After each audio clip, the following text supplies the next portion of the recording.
Welcome to the Artist Academy podcast, a place where we focus on the business side of art to help you attract more customers, increase profits, and ultimately live a life of creativity and financial freedom.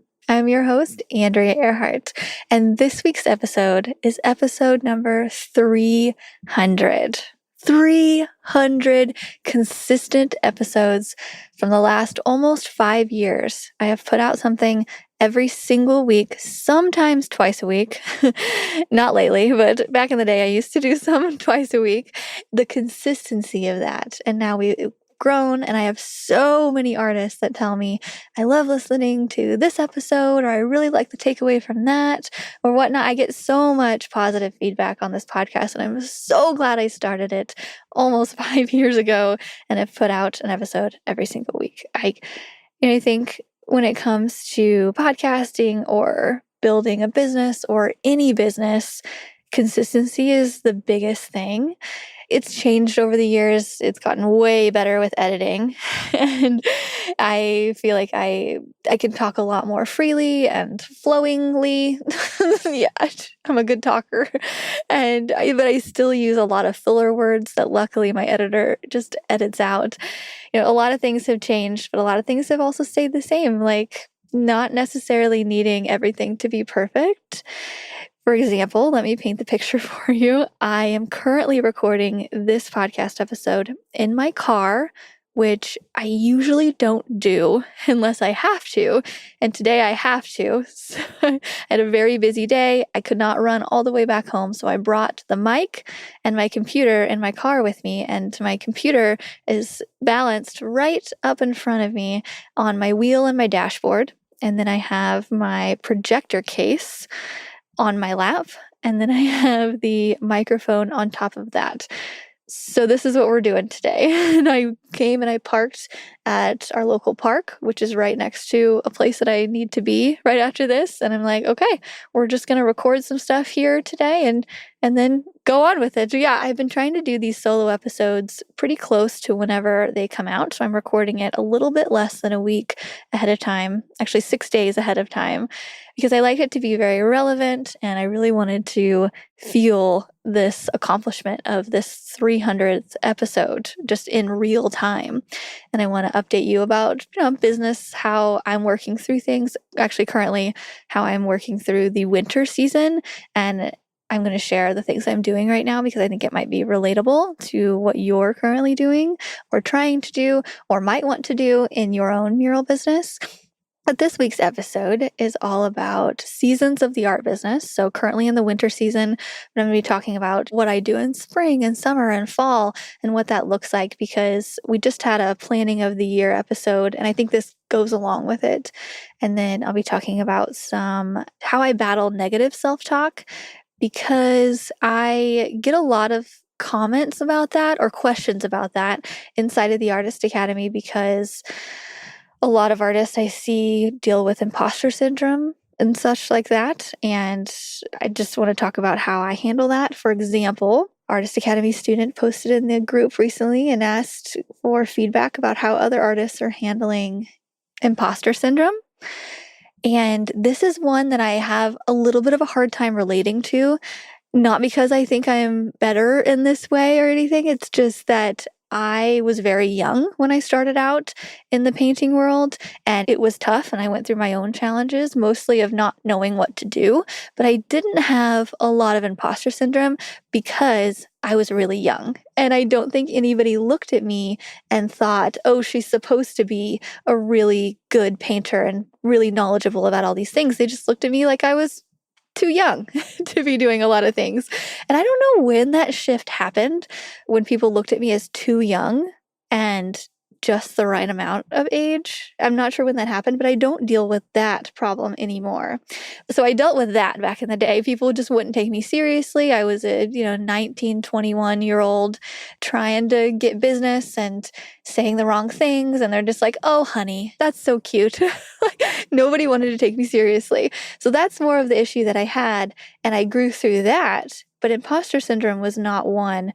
But what I think about now, and this is the advice that I gave Arts Academy member Coley, who asked this recently, because I asked her, I was like, okay, well, what do you mean imposter syndrome? Like, what do you mean exactly? Like, what are you scared of? And I think that's when we're talking about negative self-talk, it's finding out exactly what we think is going to happen.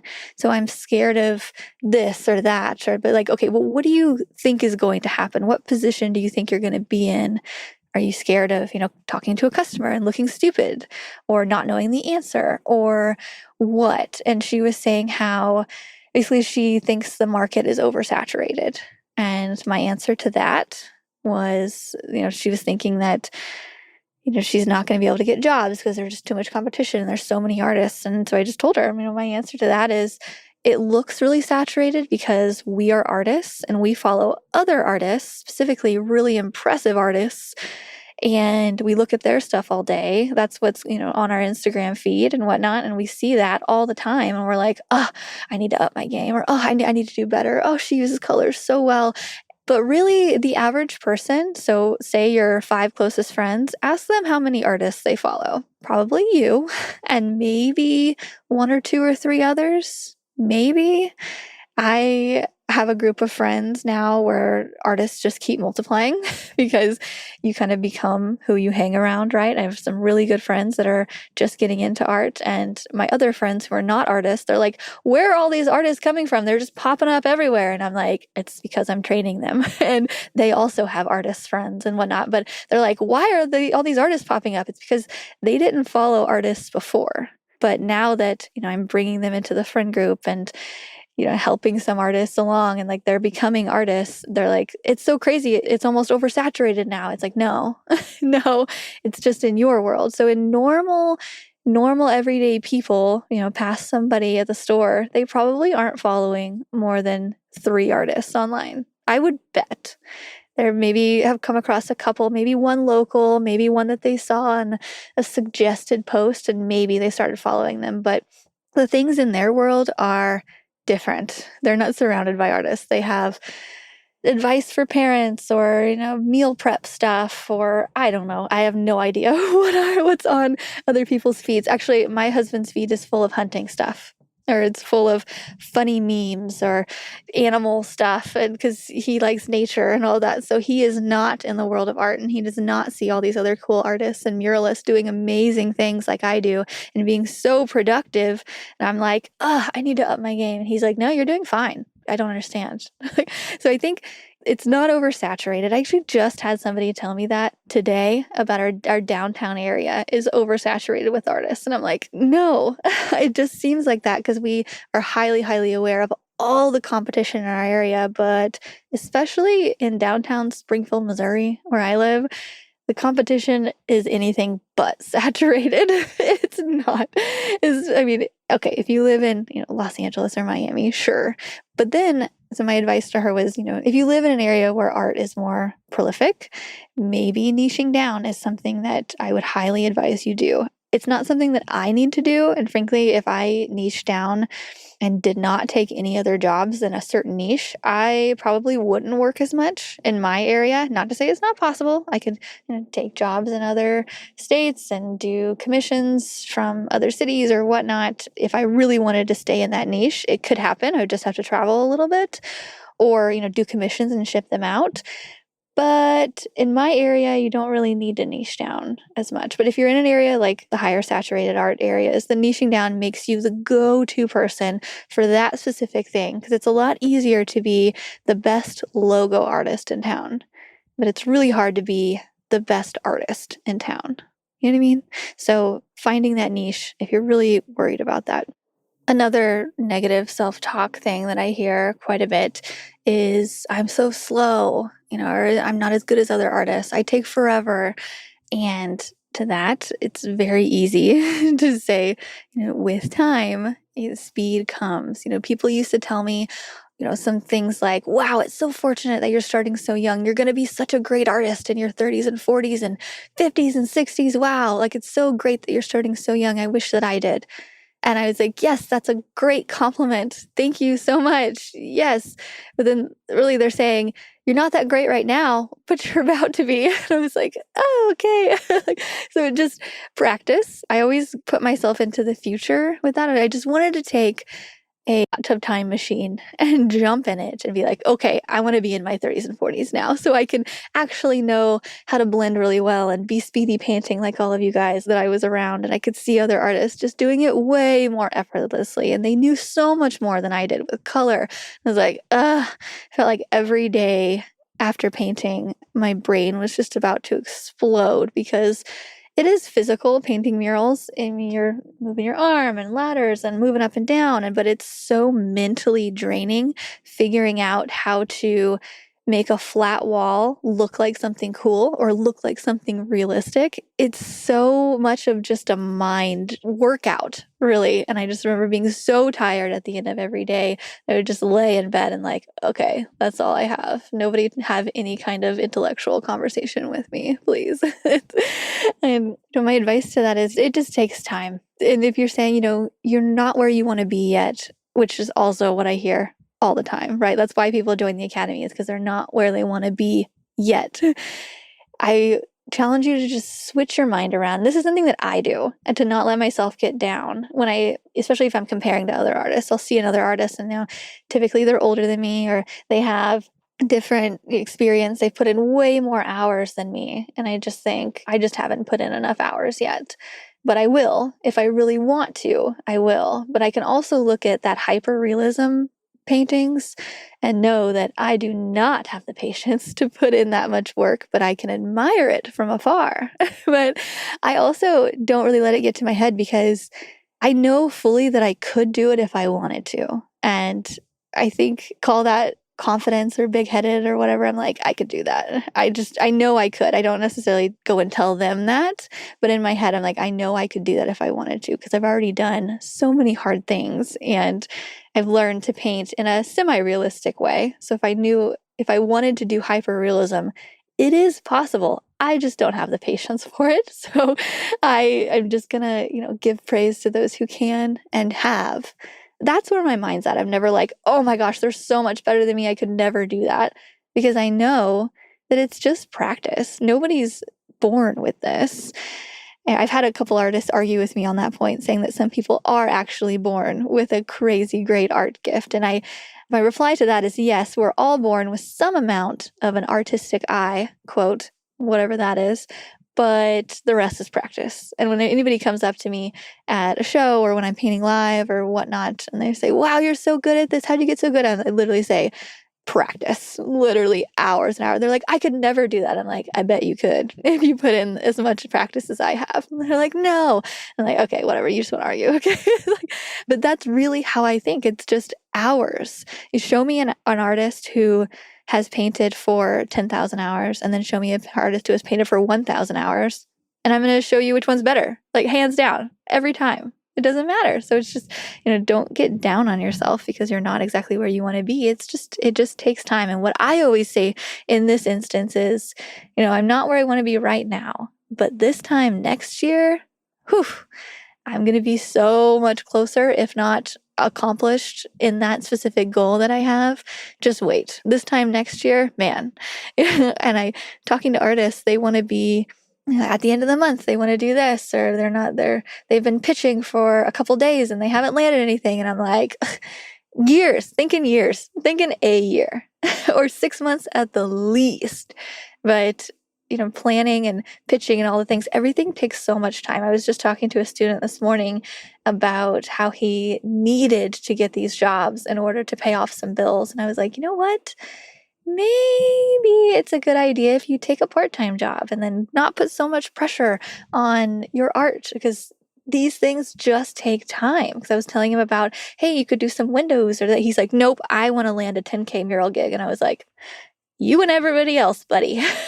It's just, I think, go do some windows, do this, pitch it for Valentine's Day, and then maybe one of those restaurants, whenever they remodel here in the next year, they're going to hire you because you've painted their windows for Valentine's Day, and they're going to remember you because you smiled and you were nice and, the painting was great, and they'll call you up then. But expecting it to happen at the end of the month is not the best game plan. So those are my 2 cents there. But right now I am basking in the winter season. It is currently February, and my calendar is not necessarily booked out super far. I have a couple things planning, and I have a couple things that I need to be doing in the next week or two. And there's several things that I'm just waiting on construction for. But I'm not getting overwhelmed with emails and pitches and all the things. It's the winter season. So this is the season where I think back and I do things like planning and practicing and resting. And because the sun and the warmth give me so much energy, and right now there's not a whole lot of that. So I just want to stay cuddled up under a blanket with my computer in my lap and work on my website, or work on the mural pricing guide, or our supply list, or the freebies that I give out, things within the academy, things within my art business that I know I'm not going to have time to do when everybody wants a mural painted this summer. So right now, I ask myself questions like, do I want a repeat of last year, or do I want to change some things? How do I make this year more enjoyable while also making more money? So those two goes hand in hand. How do I do this? So I would go and refine my pitch deck. I would get really specific on what businesses or people or places that I want to paint for, because I have this really strange theory, and I like to play this kind of game sometimes where I like to put out something very specific and see what comes back. For instance, I want to paint a $10,000 mural for a dentist office, putting it out there. Something very specific. And the world works in mysterious ways, because I was making notes for this podcast episode yesterday and thinking about what I was going to talk about, and I was writing down this exact thing, and I put down as an example, I want to paint a $20,000 mural. I was going over why I wanted to do that, how I can up my chances for it, and all the things, and just making notes about what I wanted, because I was like, okay, I can't just give advice here without doing this myself. It doesn't work that way. So I was like, what do I want? I want a $20,000 mural sometime soon. I'm just going to say soon. Sometime this year. Like, it doesn't have to be this month. I don't know. Sometime soon. But I want that $20K mural. And then I went to lunch with my husband, and we came back, and I got a call and an email of somebody who wanted me to quote a really big project. It was a really, really big logo. And I was asking some questions. They just called me. They're like, okay, so this is what we have. We have a customer who they want a sign made, but for the sign to be made, it's going to be like $40,000.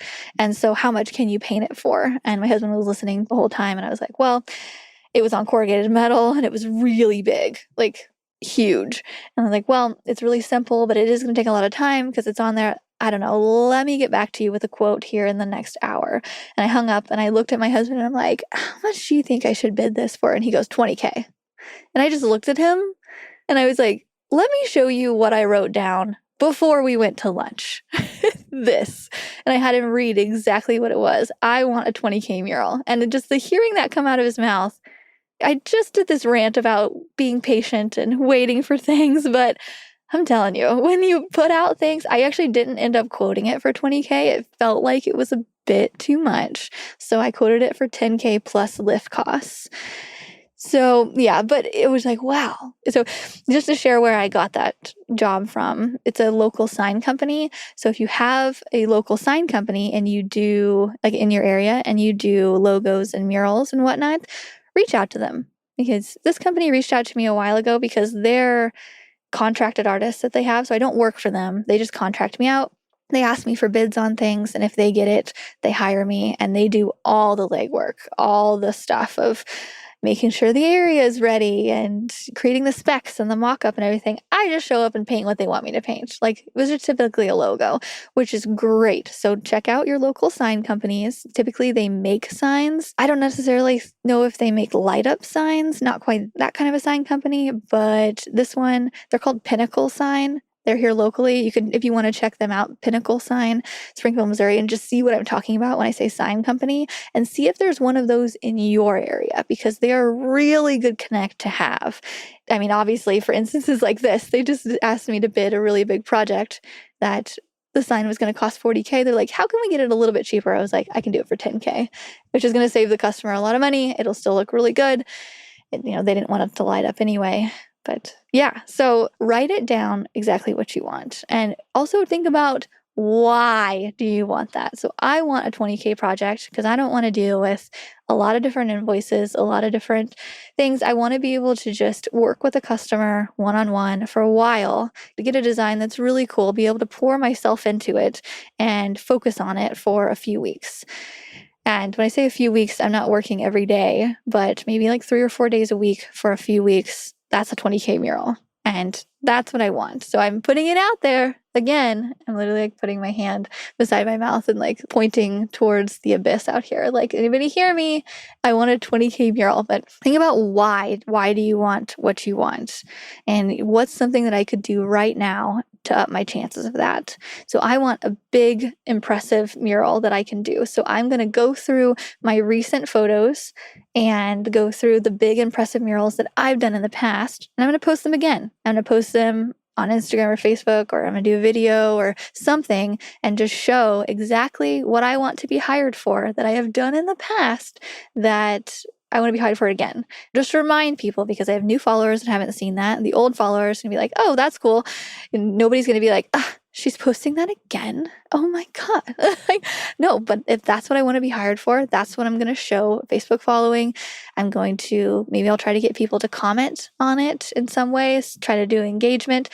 Or actually, what I'm going to do this week is I'm going to take those photos and share a collage of them on Facebook and Instagram, LinkedIn, and all the places, and say, I'm looking for a big project this year. Just say what my goal is. I really want to do a big project this year that stretches my skills, and really just describe why. So why I want that. I'm not just to make money, which that is a big part of it. But I'm not going to say that. But say something like, I want to be able to use, it stretches my skills. It uses all of my abilities, and do something just really, really cool. That's the best way I can describe it right now. I'm going to say it a lot more eloquently in my Facebook, Instagram, whatever post, but I'm going to share my big goals. Just put it out there in that way. So maybe somebody sees it. Another way is to search and apply. So what I've done recently is I searched for local muralist, call for artists, and like requests for qualifications. All of those are keywords that you can search for in Google. And I found one last year that I ended up getting a $9,000 mural this way. I applied for it. It was in Iowa. I went up there. It took a week to paint, a little bit less than a week, and came home. Yeah, but I got it because I applied for it this time last year. And I, sent my request for qualifications, and they ended up hiring me. But I searched Google for this, for muralists, people wanting muralists to come paint. And obviously I had everything set up for it. And like, as soon as you get all of your stuff, all of your CV, all of that set up, which I share how all of mine in the academy, if you want to see exactly what it looks like, what my CV looks like, what my pitch looks like, everything, I share all of that in the academy. You can just copy paste, insert all of your stuff, easy peasy. It took me a few hours to put this together, but once I have it together, I can just send it out to all of the different ones that I apply for. I actually just applied for one here recently, and I did not get it. And I was kind of bummed. Like, man, this was a $20,000 mural. So I tried for it, did not get it, but it's okay. On to the next one. There will be another one. I just wasn't meant to go to St. Louis for a week. Guess not. Not my favorite place anyway. It's fine. Another way is to not just search and apply, but pitch and do outreach. Maybe there's a big company in your area. There's a big company that I pitched one to this time last year called SRC. They're a really big company in this area with a lot of different branches, and I really wanted to do a mural for them, and they have ghosted me. So I'm going to follow up with them, and I'm also going to try to look for maybe a different contact within that company, because the people who contacted me obviously don't have much power, and they're not very good at what they do, because just ghosting is not good business etiquette. So I'm going to go around them. I'm going to make it happen for myself. I want to paint a mural for SRC, and I want to do it this year, hopefully.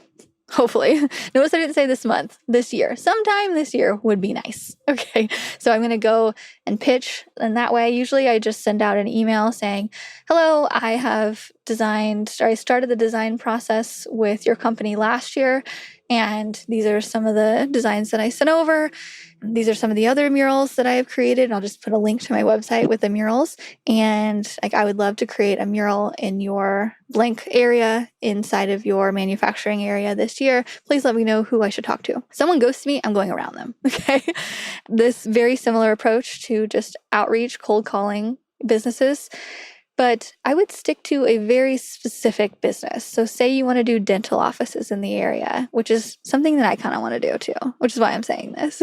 I would create a specific one for dental offices or schools or apartment complexes. I've been wanting to try out apartment complexes too. I think that would be really cool.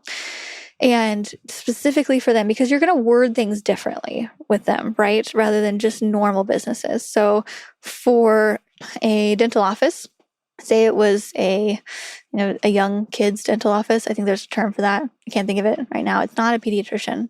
It's a young kid's dental office. I don't know. And so I would do maybe some murals that I put in schools. That would also apply to there because you can't really tell where they are. They look kind of like kiddish or illustrative or fun. I would put that in my pitch deck, and I would send this out to kids' dental offices. There's a word for this. You know what I mean? You understand. I would say something like, give your patients an unforgettable experience from the time they walk in. So, make it memorable. As the kids grow, they can take pictures with this photo op, and I could paint this for you. And you want to make their space memorable. Some other keywords might be recurring customers, make them excited to come back for their annual visit. Stuff like that. So and a good way to get suggested is go to ChatGPT and say, I want to pitch to a dental office, get some keywords from there, and go. Ideas. So we have examples of this inside of the Academy. I have pitch deck scripts. If you want them, they're the ones that I use. They are inside of the Academy. It makes your life a whole lot easier. You can go in there and check it out. But after this winter season, things are going to start to get busier. And now that I've been in business for long enough, I know that and I trust that. I don't have as much anxiety nowadays as I used to. I used to be like, oh no, things are slowing. Are they ever going to pick up back again? And okay. Yeah, they did. Okay. And then the next year be like, things are slowing. Hope they pick back up again. Okay. Yeah, they did. And now I'm like, things are slowing. They're going to pick back up again. So I'm just going to enjoy my time, my downtime, and just enjoy the season that I'm in of being not super busy, even though I'm just recording in my car because I don't have time. But I'm really not that busy right now. I'm really not. I have a bunch of appointments. I got my teeth cleaned today, and I even do all of that. Any of my healthcare stuff I do during the winter. Anything that I am just going to be too busy to do, like the appointments and whatnot during the summer, if somebody tries to talk to me about something in the summer, I'm going to be like, yeah, no, just hit me back up in the fall or the winter. Yes, that's much better. So in the springtime, which is what's coming up next, it's more of an experimenting and pitching time. So kind of like right now, but things are starting to get busier. But what I tell myself in the springtime is more like stick to the plan and welcome new fun opportunities. That's my motto in the springtime. It's hard to really think about that right now because I'm so into the winter phase of my business, but springtime will be, things are going to start to pick up. The challenging part in the springtime is really sticking to the plan that I'm making right now. When things are getting busier and people want things for cheap and they want me to do something I don't necessarily want to do, it's really just sticking to the plan that I'm making now of, okay, in order to have a more profitable and productive year, I need to do this and that, or I need to not take these jobs, or I need to be strict on my pricing. And this is what I'm doing right now. It's sticking to it in the summer. And then the summer is just hustling mode. And my mantra is, let's go. Let's do it. Let's take advantage of the most profitable time right now, trying not to be in the sun too much, but go, go, go. And then the fall is more of slowing and regrouping and just avoiding burnout, really. Because I think it's totally fine to be go, go, go for a while, but it doesn't really last forever. And I know in my years of experience now that if I go, go, go forever, I'm just going to be really burnt out when it comes time for Christmas. And I'm not going to be able to take advantage of the most profitable time to sell prints and small things around the Christmas time. So I have to be careful when fall starts to hit that I chill out a little bit, maybe be a little bit stricter on pricing if I need to, adjust as needed, and start to slow down. So that way, come Christmas and New Year's, I'm not just like, don't talk to me. I don't want to do anything right now. It's like, it's all about balance, the balance that really doesn't exist unless there's hard boundaries, and really, I mean, still getting that balance is tough. So if you're having a hard time finding balance, know that it's all of us. I'm not a pro. I'm just, I'm up on my soapbox right now because I feel like I have a little bit more figured out than last year and the year before, but don't be fooled. I don't know that anybody has it figured out fully ever. And I just want to say too, like, I know several artists in Florida where, their summertime is way too hot. So they're basically, the winter time for mine. It's slower. You're not wanting to paint as much. You're just resting. So it's just use these seasons as just a guide. I was listening to a podcast recently that sparked this idea for this podcast because that's where I get a lot of my ideas, is listening to other people outside of the art industry. And this group of women, they were talking about the seasons of their business and what season they're in versus what it looks like, because on Instagram and just in social media and all the places, it can kind of look like you're in a really great place and things are going and flowing and all the things that they were sharing about how, oh no, this is definitely a winter season for me, or a fall season. And some were like, no, I'm in my summer season. I'm busy. I'm going. It feels good. And then others were just like, no, I need to regroup. I'm burnt out. And it's just, we're all in one of those seasons. It's just picking which one works for you at what time and correcting and going from there. That's all I got.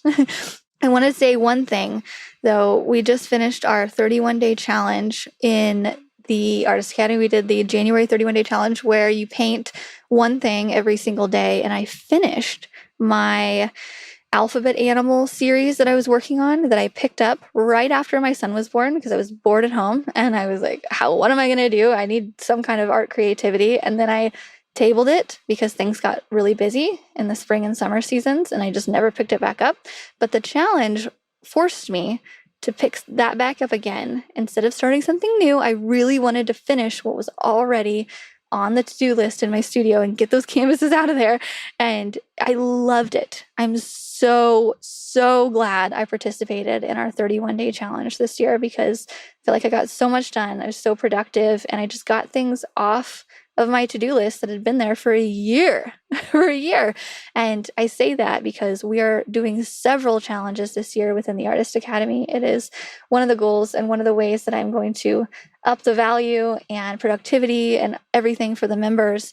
And the next one we have coming up is the Series 6 challenge, where we create 6 paintings in 6 weeks, all within a series. So instead of one per day, which is crazy, and during our 31-day challenge, I realize how crazy that is. But this one is the Series 6. It's probably the second favorite, and we are now doing it twice a year. We typically only do it in August, September, but I'm like, heck with it. Let's do it in February and March. So it's starting very soon. And if you would like to join, there is a link here. And all you have to do is sign up on this link and you get email updates and whatnot. And I'll send you the rules. And yeah, you just post online. We do hashtag Series 6 challenge. And yeah, it's a good way to just get a series of paintings going. If you're one of those that you want to do a niche or you want to try something out, it's a really great way to do that. So I just did a series of the alphabet animals, and so many things have come from that. I'm now doing like custom name prints from all the alphabet letters, and it all came because I stuck to that series.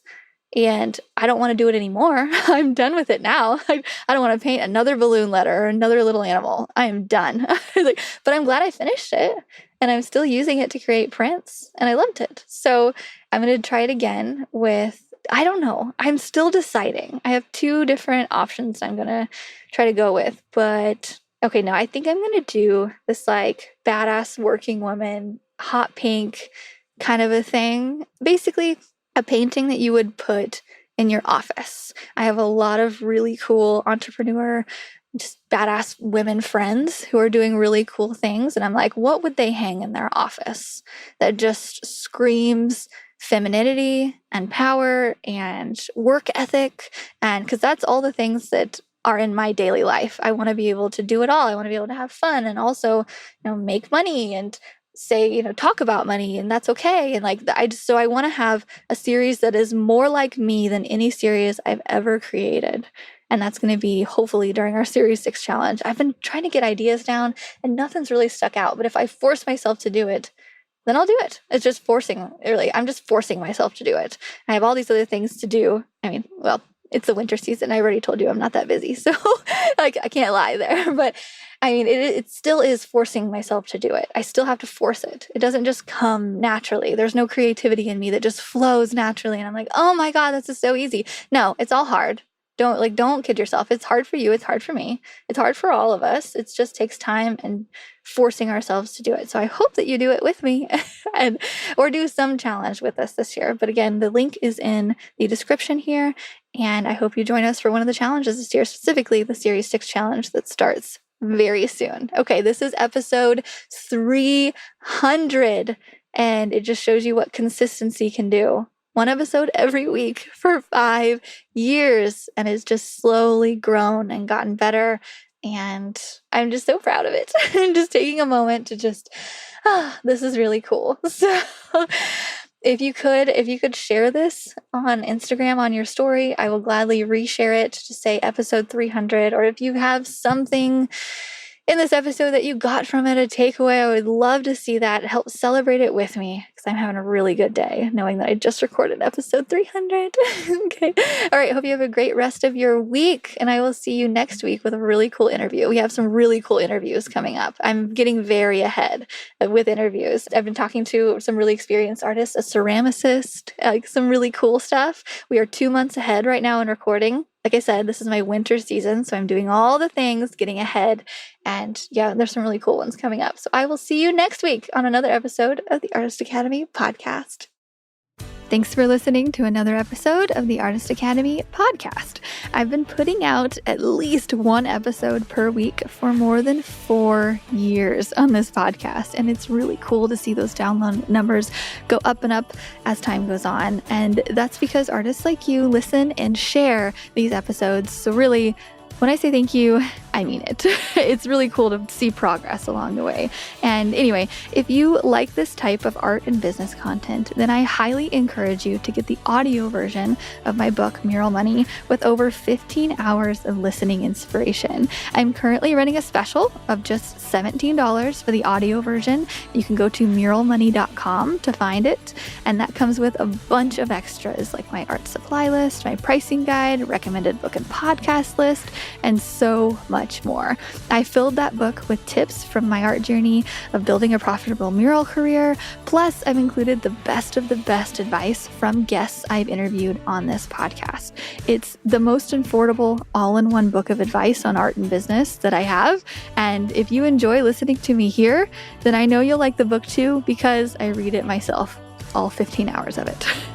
The book is available on Amazon and Audible normally for $25, but if you go to muralmoney.com, that is where you can grab the special $17 deal while it lasts. If you haven't listened to my book yet, this is your sign to do it. Again, normally $25. I'm running a special for $17, but you have to go to muralmoney.com. That's where you can grab the audio version of it. And that's all I have for you today. So I will see you next week for another episode of the Artist Academy podcast.